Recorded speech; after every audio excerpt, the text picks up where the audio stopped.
श्री कृष्ण अपनी बाल लीला से गोपियों को आनंद प्रदान करते हुए सखाओं के साथ घरों में जाकर माखन और घृत की चोरी करने लगे।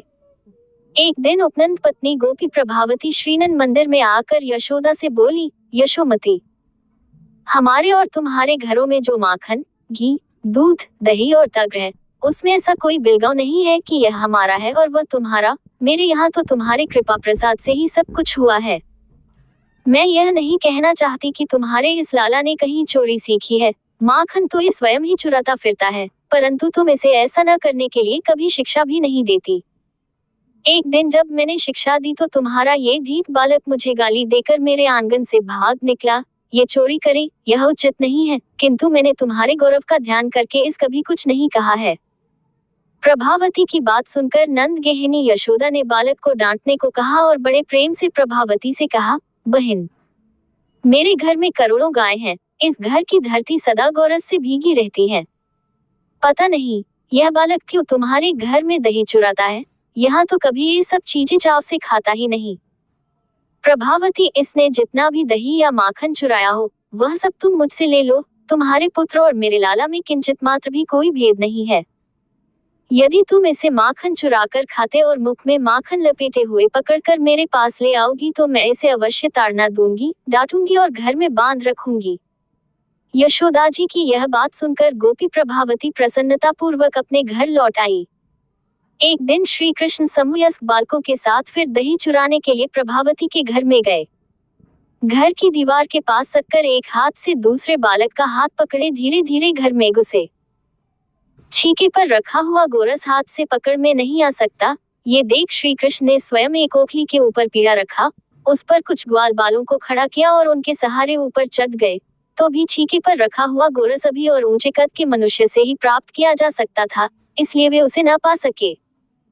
तब श्रीदामा और ग्वालों के साथ उन्होंने मटके पर डंडे से प्रहार किया, दही का बर्तन फूट गया और सारा गव्य पृथ्वी पर बह चला। तब बलराम सहित माधवन ग्वाल बालों और बंदरों के साथ वह मनोहर दही जी भरकर खाए। भांड के फूटने की आवाज सुनकर गोपी प्रभावती वहां आ पहुंची। अन्य सब बालक तो वहां से भाग निकले, किंतु श्री कृष्ण का हाथ उसने पकड़ लिया। श्री कृष्ण अब भयभीत से होकर मिथ्या आंसू बहाने लगे। प्रभावती उन्हें लेकर नंद भवन की ओर चली। सामने नंद नारायण जी खड़े थे, उन्हें देखकर प्रभावती ने मुख पर घूंघट डाल दिया। श्री कृष्ण सोचने लगे, इस प्रकार जाने पर मैया मुझे अवश्य दंड देगी, अतः स्वसंगति परमेश्वर ने प्रभावती के ही पुत्र का रूप धारण कर लिया। रोष से भरी हुई प्रभावती यशोदा जी के पास शीघ्र जाकर बोली, यशोदा, आज फिर कृष्ण ने मेरा दही का बर्तन फोड़ दिए और सारा दही लूट लिया। यशोदा जी ने देखा, ये तो इसी का पुत्र है। तब वे हंसती हुई उस प्रभावती से बोली, पहले अपने मुख से घूंघट तो हटाओ, फिर बालक के दोष बताना। क्या तुम्हारे पुत्र की चोरी भी मेरे बेटे के माथे मढ़ दी जाएगी? तब लोगों के बीच लजाती हुई प्रभावती ने अपने मुंह से घूंघट को हटाकर देखा तो उसे अपना ही बालक दिखाई दिया। उसे देखकर वह मन ही मन चकित होकर बोली, अरे निगुड़े, तू कहाँ से आ गया? मैं तो कान्हा को पकड़कर लाई थी।